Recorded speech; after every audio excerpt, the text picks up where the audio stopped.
Karibu katika sehemu ya 16 ya simulizi hii nzuri inayoitwa Najuta Kubalehe. Tunaendelea na tulipoishia katika sehemu ya 15. Ulikuwa wakati mzuri sana na mamu. Nyumbani wazazi walikuwa wamesafiri tayari. Mamu akanilipia boda. Kama kawaida yake, akanipa na pesa 20,000. Nikarudi nyumbani nikiwa namuwaza sana Daselina. Nimeingia tu ndani nikamkuta sebuleni. Akasimama kwa hasira na kunishika kiuno. Kevo, ulikuwa wapi? Nilikuwa misele. Unajibu jeuri sio? Unataka niwaambie wazee kuwa unamiliki simu? Hapa nilishtuka. Sikujua kama dada ameshajua namiliki simu. Hapo ilinibidi niwe mpole. Sema, nakuuliza we mpuzi. Nikuchome? Sasa dada, hii si mimi nasomea tu. Unasomea tu, eh? Na huku unawasiliana na michepuko. Yaani, Kevo unanisaliti. Unaiacha humu ndani, unaenda kuifuata huko nje.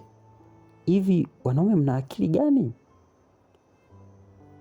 Dada bwana, mimi sikufichi. Mimi siwezi kuwa na wewe. Najisikia vibaya bwana.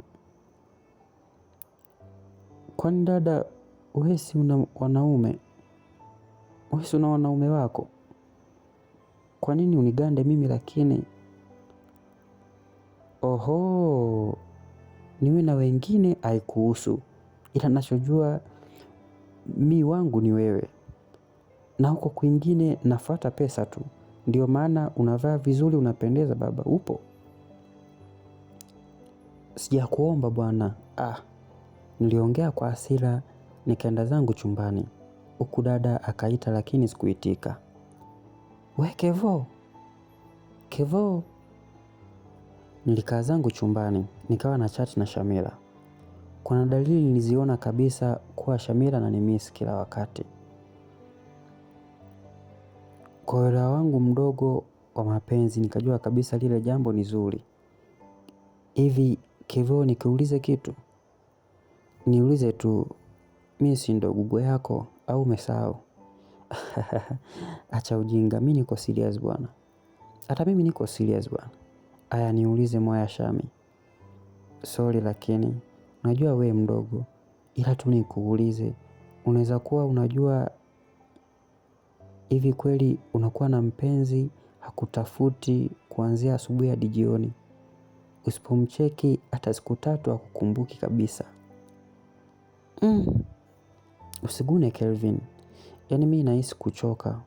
Ukiangalia ni mwanaume nilimpenda na tulikuwa na malengo, ila sijui ameshapata alichokitaka.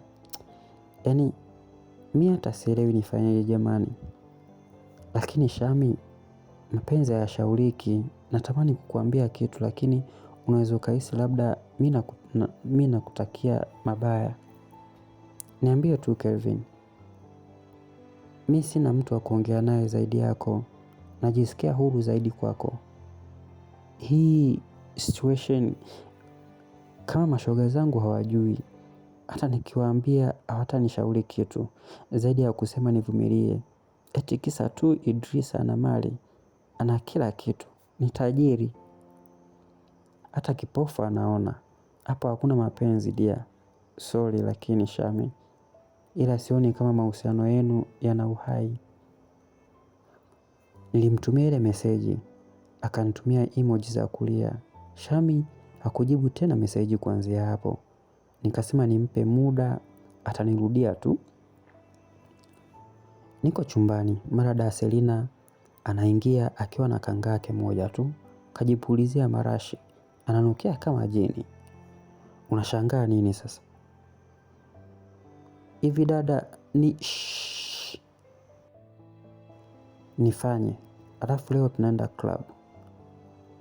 Club? Yes. Twende ukaone dunia inavyoenda huko. Daselina alikuwa mtata sana akitaka jambo lake. Kanga yake ikaanguka chini. Nikapandiwa juu kitandani kwa makusudi. akajibinua zaidi na kuonyesha msambwanda wake jinsi ulivyo mkubwa. Nini tena ningesema hapo? Sawa, wewe sema nina tamaa, ila haki ya nani nakuambia mimi? Kama nikikufungia na huyu dada yangu ndani mbaki wawili, haki hautoboi. Selina ni mtu bwana. Sema tu hajamfikia Shamila. Yule ni zaidi ya mrembo. Baada ya kumaliza sex akaniambia nijiandae tunaenda club. Ni lazima na sio hiari. Nikachaguliwa na kodi za kudamshi. Nikaulamba vizuri, lakini kila nikitazama ile nguo aliyovaa da Selina, mbona umevaa hivi? We naye acha ushamba. Yaani unaona niko uchi au? Twende huko. Utaona mimi nina nafuu. Kwamba kuna watu wamevaa zaidi ya hivi. Maeneo ya nini? Twende ukashuhudie. Imeitwa bajaji tukaenda zetu club. Kweli niliyoyaona huko yalichafua macho yangu. Sikuwahi kuwaza kama dunia ina watu wa ajabu namna ile. Sikia sasa. Mimi ni dada yako. Tena sio dada yako. We binamu yangu, sawa? Sawa, ajichanganye tukose ofa za bia. Tumeingia huko ndani ni hatari. Watu wako busy wanaenjoy. Wanakula maisha ya dunia. Wamesahau shida zao. Selina akawa anakumbatiana tu, mara na mabouncer, mara wanaume wanaomjua. Yaani alikuwa maarufu sana. Selina akanichukua na kunikutanisha na marafiki zake wengine. Hao hata siwafahamu. Walikuwa wadada watatu wazuri, wamevalia nguo za usiku. Nikakaa nao hapo, alafu yeye akaondoka. Sijui hata alienda pande zipi. Handsome, vuta kidogo. Mmoja wa wale wadada akanipa shisha. Sijawahi. Hii ni flavor tu, haina kitu, inaleta vibe tu, sio kitu, alisisitiza yule dada. Nilivutishwa shisha, nikakohoa kama chizi. Nikaambiwa nionje waini, haina kilevi, sio chungu. Nikaanza kunywa huku nakunja sura. Baadaye dada anarudi akiwa amelewa akachangamka balaa. Akatuletea bia kibao mezani. Mdogo wangu, hawa ni dada zako. Kuwa na amani. Kunywa ukijua uhakika upo. We kuwa na amani. Sawa? Mwa. Dada aliongea kisha akanipiga kiss la shavu. Mara kuna mbaba akaja na kumvuta Selina. Akageuka na kumuona yule mbaba. Oh, Clinton, kumbe upo? Nipo, mbona? Oh, okay. Yule jamaa alikuwa amemvuta Selina kabisa hadi kifuani kwake. Wakaanza kucheza hapo. Mwisho wakavutana na kutokomea gizani. Mimi nimebaki na wale wadada wawili. Mmoja mara akaaga. Jamani, mimi nimepata mdau huko Tinder. Kashatuma nauli, naenda zangu. Tutaonana kesho dears. Bye. Dada yule aliyekuwa amevalia kinguo kifupi akabeba pochi yake akaondoka zake. Nikabaki na wale wadada wawili. Mdogo wetu usijali, kuwa na amani eti. Kichwa kilianza kuzunguka. Muda huo kila kitu nakiona sawa tu. Shisha nilikuwa naivuta hata sikoi tena. Japo wale wadada walionekana wazoefu hatari. Mara waitolee puani na huku mimi nikijaribu nashindwa kabisa.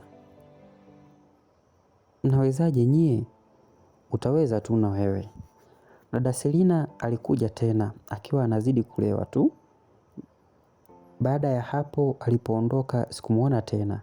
Niliendelea na wale wadada. Mara mmoja akasimama na yeye akasema anaenda kwa boyfriend wake. Nikabaki na Spora. Huyu alikuwa mzuri tu na ndiye aliyekuwa karibu zaidi na mimi. Kwani tunaondoka saa ngapi? Tutaondoka tu. Da Selina simuoni, wewe usijali, uko na mimi. Kumekucha naamka najikuta kwenye chumba nisichokifahamu. Kuangalia pembeni namuona mdada. Mara ya kwanza nilijua ni Selina, ila baada ya kuangalia vizuri namuona Spora. Nilikuwa uchi na yeye alikuwa mtupu, kumaanisha kuwa kuna kitu kimefanyika. Nilikurupuka nikakaa kwanza. Ensa, umeamka? Spora, yes, tumeseksi na nimeenjoy sana Kelvin. Uko vizuri kuliko hata boyfriend wa. Aliongea huku anapitisha mkono anishike. Nikaruka pembeni. Nini sasa na wewe? Sasa unajifanya hapa na huku usiku umenikamua, wewe vipi? Spora, dada akijua tumekwisha. Kwa nini unasema hivyo? Au umeshalala naye? Maana yule naye akili mbili kasoro. Hamna bwana. Saa ninaniliu na dada yangu kweli? Sikia sasa handsome. Mimi nimeelewa vitu vyako. Utakuwa boy wangu sawa? Alafu kuhusu auti wewe usijali. Na kutoa tunaenda tunavesha, tunavuta mashisha, tunakunywa na tunaenjoy. Wewe, mimi mwanafunzi eti. Hayo sio maisha yangu. Kumbe unasoma. Wakati anashangaa mara ghafla mlango unafunguliwa. Anaingia Selina akiwa amekasirika. Kakunja sura bara. Mimi nikajua tu kishanuka tayari. Spora, umeseksi na mdogo wangu sio? We naye, saa jambo dogo hilo ndo la kunifokea hivyo. Jambo dogo Jambo dogo hivi huoni huyu ni mtoto mdogo kabisa? We naye, niachage mie. Mtoto mdogo huyu na kaniliza, kanivunjisha madafu na niachage mie bwana. Ndo nishalala naye, sasa unataka nini? Au utafanya nini? Unasemaje wewe? Selina alimvaa Spora. Hapo Spora yuko uchi. Tena yuko uchi wa mnyama. Ikabidi niingilie kati. Muda huo huo Spora akaanza kuropoka. Mbona una mind? Au mnakulana? Si useme kama mnakulana tujue, na mnanificha nini? Tunakulana kwa hiyo. Nasema hivi, na mimi nimemuonja mtambala. Mshenzi wewe. Na wewe vaa nguo unashangaa nini? Alifoka Selina. Nikavaa nguo zangu, mara ghafla anaingia mmoja wa wale wadada waliondoka wakaniacha na Spora. Huyu ni yule aliyesema anaenda kwa boyfriend wake. Ila sura yake haikuwa na furaha. Jamani, mwenzenu hatupo naye. Aliongea huku analia. Wote tunamshangaa. Selina akauliza, kuna nini? Na ni nani hatupo naye? Suzi alienda kuonana na mwanaume wa Tinda. Amemuua, katupa mtaroni. Suzi wetu na ametolewa moyo, figo na maini. Oh my God. Mimi mwenyewe nilishika kichwa. Yule dada alivyokuwa mrembo vile iliniuma hatari. Selina na Spora walisahau ugomvi wao. Jambo lililokuja mbele yao ilikuwa kubwa zaidi. Ni kweli kabisa kuwa rafiki yao alikuwa amepoteza maisha yake na kauliwa na mwanaume aliyepatana naye kwenye mtandao wa mahusiano wa Tinda. Guys, mimi naogopa. Sionani tena na watu wa Tinda. Aliongea Selina. Mimi nikajiuliza, ina maana kumbe na Selina anaonaga na watu wa Tinda? Hii ni ajali kazini guys. Kwani tumekutana na wanaume wangapi wa Tinda na tumebaki salama. Cha msingi ni kuongeza umakini tu. Tinda inanipa pesa sana dears. Zilikuwa habari mbaya sana kwao. Siku ikawa imeanza kwa taarifa mbaya kabisa ya kifo cha shogao. Badala ya kuendelea na ratiba zingine, sasa walijiandaa kwenda msibani. Siku kadhaa zikapita huku nikiendelea kuchati na Shamira. Wakati huo Selina alikuwa busy na msiba wa shogao. Nilikuwa na chat na Shamira, lakini alionekana kama mtu asiye na furaha kabisa. Nilijitahidi sana kumpa kampani na kumliwaza bila kusahau kumchekesha kila nilipopata muda wa kufanya hivyo.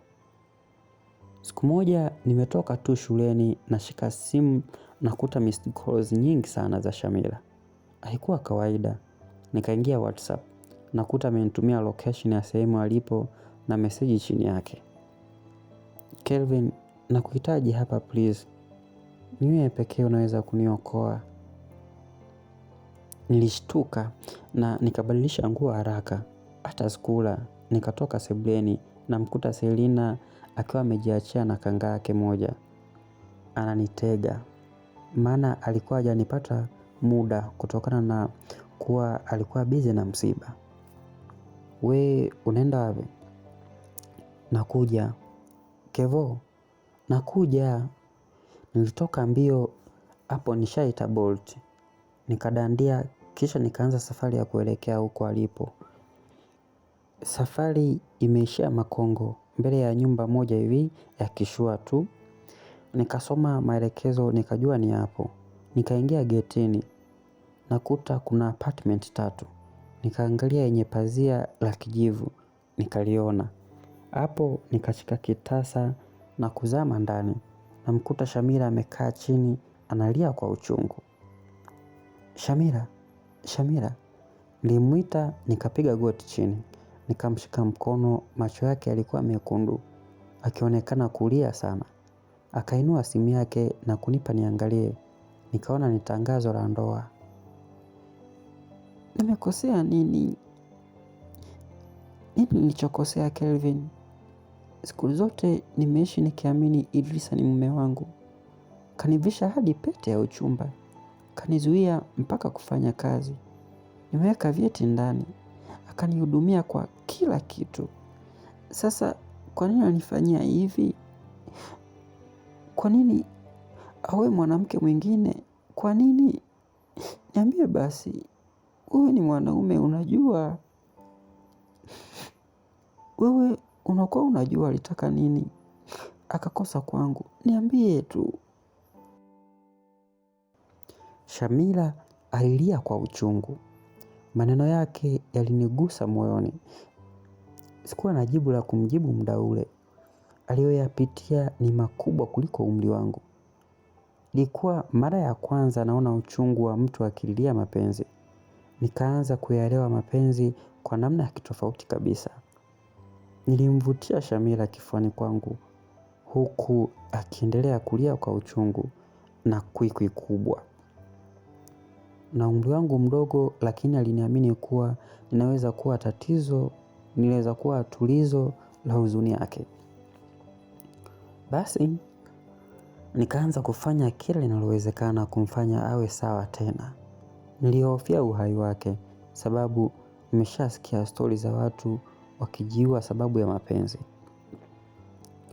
Haikuwa rahisi kumweka sawa Shamira. Macho yake yalionyesha huzuni kubwa. Nilimiss tabasamu lake na kuziona dimples akiwa anacheka na sio kulia kama vile. Siku nikipendwa na mwanamke mrembo kama wewe, nitahakikisha chozi linalotoka machoni mwako ni la furaha tu maisha yake yote. Hapo sijui nini kilimpata Shamira. Maneno yangu yalimgusa. Akanyanyua uso wake na kunitazama usoni. Ni kama alitamani kuyasikia tena yale maneno, lakini sikusema kitu. Tukatazamana kwa hisia kali sana. Shamira akaanza kusogeza uso wake kwangu. Kwa maarifa yangu madogo nilijua anataka nini wakati ule. Alizidi kusogea zaidi na zaidi kwangu. Ilikuwa nafasi niliyoitafuta kwa muda mrefu sana, lakini niliona haukuwa wakati sahihi kwangu. Lipsi zimekaribiana. Nikakwepesha midomo yangu pembeni. No, Shamira, sio sawa. Shamira wala hakubisha. Badala yake alinikumbatia kwa nguvu sana. Kisha akaniambia maneno machache tu. Usiondoke please, baki na mimi. Siondoki Shamira. Kweli, kweli huondoki Kelvin. Siwezi kukuacha hapa peke yako, hata iweje. Na nyumbani utasemaje? Nitajua cha kusema. Unafanya yote kwa ajili yangu. Ndiyo, kwa ajili yako Shamira. Binti mrembo zaidi machoni mwangu hatimaye akatabasamu tena. Nikaziona dimples zake. Ni kitu nilikuwa nakitamani sana kitokee. Please, usiache kutabasamu. Huwa unakuwa kama malaika. Umeanza. Kweli, yaani umetabasamu hapo, unaona humu ndani kulikuwa na giza, ona sasa hivi mwanga umeshamili. Ukiongeza uongo na kupiga. Yaani ujue vile ulivyo mrembo, ukilia dunia nzima inalia machozi. Kama huamini, twende nje. Uone kama mvua haijanyesha. Nakupiga mjinga wewe, umezidi uongo. Shamira alianzisha fujo ya utani. Utani ulitufanya tujikute yeye akiwa chini na mimi nikiwa juu yake. Halafu sauti za vicheko zikaisha taratibu na kupotea. Zikabaki zinasikika pumzi zetu. Hapo ulikuwa wakati wangu wa kuchomoa betri. Usilie tena Shamira, usilie tena, sababu kilio chako kinafanya moyo wangu unalia. Hutakiwi kulia tena, hata iweje, usilie sawa. Will you be there? Tell me Kelvin, will you be there whenever I need you? When I need you to hug me, to bring back the smile to my fucking face, to give me, I will be there. Yes, I will be there. Unataka nini kwangu Kelvin? Mimi nataka nini? Nataka unipikie chakula kitamu nili nishibe. Nimemisi pishi lako Shamira. Niliamua kubadilisha mada. Nikainuka na kusimama. Lakini Shamira akainuka kwa kasi na kunisukumia ukutani. Akanibana na kuniuliza tena lile swali.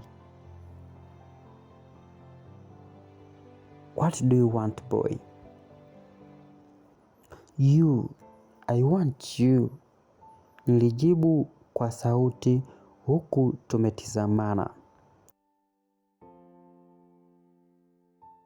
Je, nini kitaendelea katika sehemu nzuri kabisa inayofuata? Oya, mwanetu Kelvin anakutana na vigingi. Natamani kujua hatima yake itakuwaje. Na najua pia hata wewe unatamani ujue hatima ya Kelvin itakuwaje. Basi usiache kuambatana na mimi katika sehemu inayofuata. Mpaka wakati mwingine, chao.